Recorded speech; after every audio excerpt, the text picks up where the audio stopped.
Bienvenue sur Africa 24 dans cette nouvelle édition du 12-15. Voici les titres. La présidentielle au Sénégal, Madické Niang a dévoilé quelques points de son programme. Il souhaite développer en priorité le secteur de l'élevage, notamment dans la localité de Linguère. Renforcement de l'énergie verte au Rwanda. 400 millions de dollars seront investis pour promouvoir l'exploitation de gaz méthane. Près de 1000 emplois seront créés à cet effet. Et puis, redynamiser le secteur du coton, telle est l'ambition de Sofitex. La société burkinabé des fibres textiles s'est vue octroyer par 12 banques un financement de 52 milliards de francs CFA.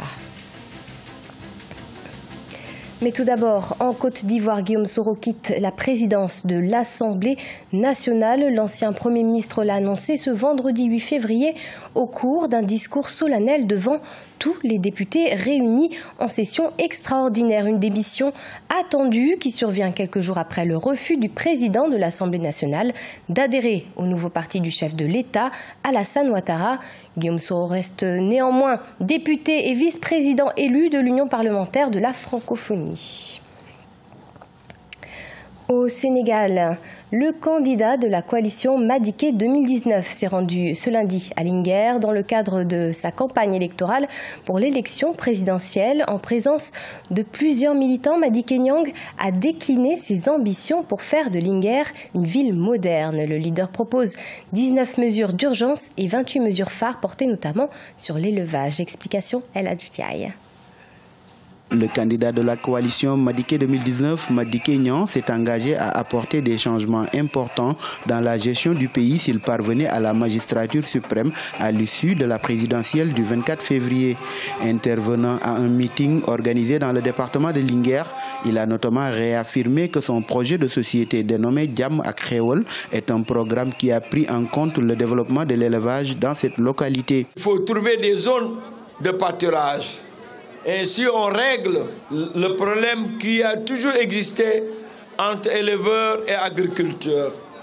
Mais au-delà de cela, nous devons pratiquer l'élevage intensif. Le département de Linguère fournit en grande partie de la viande au reste du pays. Ainsi, toutes les recettes des collectivités locales du département de Linguère dépendent de l'élevage. À cet effet, l'ancien ministre des Affaires étrangères a dénoncé la mauvaise gérance des autorités dans cette localité. Le régime d'aujourd'hui a lamentablement échoué dans l'élevage. Nous continuons d'importer du lait, alors que nous avons une production que nous n'arrivons pas à conserver, parce qu'il n'y a pas d'unité de transformation. Une fois à la magistrature suprême, le leader de la coalition, Madické 2019, propose 19 mesures d'urgence et 28 mesures phares, dont l'élevage qui occupe une bonne place. Son ambition de faire de la ville de Linguère une ville moderne reste sa principale préoccupation. Au Togo, un conclave sera organisé par la coalition des 14 partis politiques de l'opposition le 12 février 2019.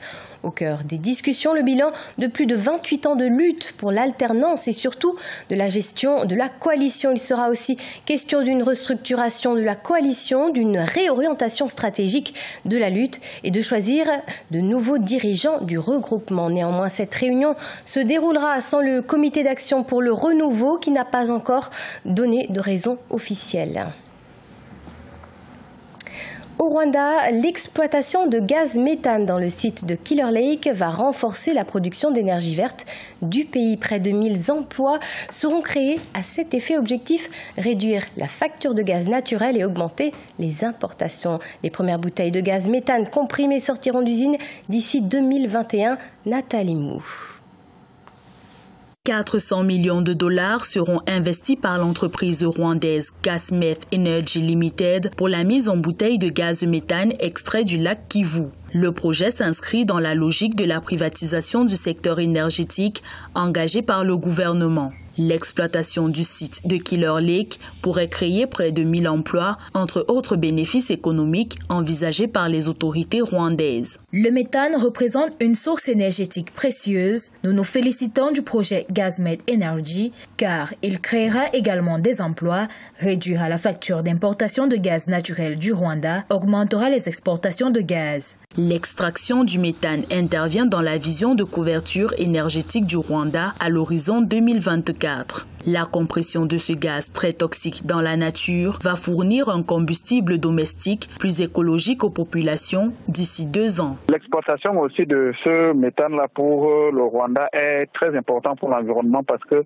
le méthane lui-même dégagé dans l'atmosphère est un gaz à effet de serre. Ce qui revêt donc maintenant un autre intérêt bien capital qui est de pouvoir le séquestrer ce gaz-là pour lui donner une autre valeur. Selon des estimations, 700 MW d'électricité peuvent être produites grâce au gaz méthane du lac Kivu sur une durée de 55 ans. Un nouveau service de dépôt d'argent sur compte mobile depuis l'étranger au Cameroun, lancé par World Remit en partenariat avec Express Union Cameroun. Il vise à faciliter les activités des entrepreneurs. L'application est ouverte à la diaspora camerounaise et déjà disponible. Les précisions, Nelly Claude-Evissa.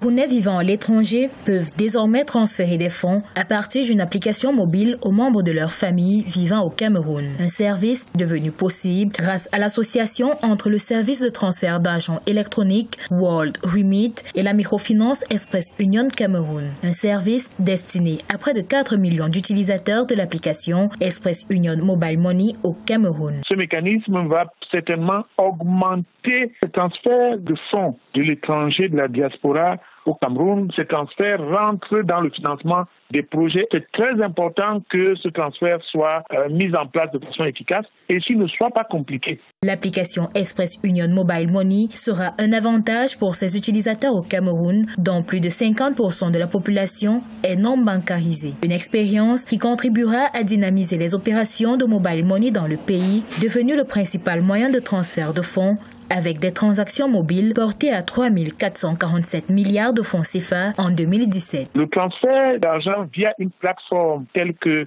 celle qui est élaborée, sur le plan technique, représente parfois jusqu'à 20% du PIB. C'est-à-dire que ce transfert rentre dans le financement de l'économie et permet de stimuler le potentiel de l'économie. Avec le lancement du nouveau service de transfert de fonds mobile de l'étranger au Cameroun, les utilisateurs bénéficiaires des dits transferts peuvent disposer de leurs fonds en permanence dans leur poche via leur mobile. 52 milliards de francs CFA, c'est le montant alloué par 12 banques présentes au Burkina Faso en faveur de la société burkinabé des fibres textiles Sofitex. L'enveloppe est destinée à booster le secteur du coton qui a longtemps été la première source d'exportation du pays avant d'être détrôné par l'or. Explication Marcel Farba-Maroun.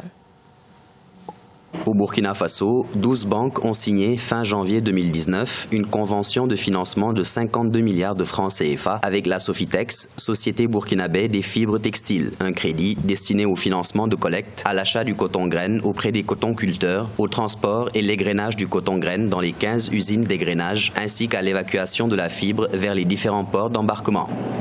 Ce montant, c'est vrai, il est important. Bien entendu, il viendrait booster, si vous voulez, le secteur. Et ce montant est à la mesure aussi des objectifs de production envisagés par la Sofitex qui permettent au Burkina Faso de se positionner comme un acteur très important, sinon le plus important de la sous-région. Les financements se multiplient depuis quelque temps à la Sofitex. Le 24 janvier 2019, elle a reçu un appui de 65 millions d'euros, soit près de 43 milliards de francs CFA des banques locales, constituées dans un pool bancaire national, ce pour maintenir son statut historique de locomotive de la production du coton, malgré la cession des terres de l'Est et du Centre. Le coton, quand il est produit par les paysans, il est acheté par la Sofitex. La Sofitex procède à une première transformation, mais ça sur le marché international. Ce sont les revenus de la vente du coton burkinabé sur le marché international dont la Sofitex bénéficie qui serviront à rembourser, si vous voulez, cette dette-là.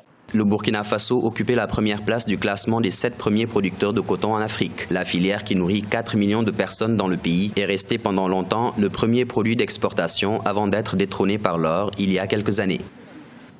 Ce journal a été préparé par l'ensemble de la rédaction. Merci de nous avoir suivis. Dans quelques instants, une nouvelle édition de l'actualité sur Africa 24.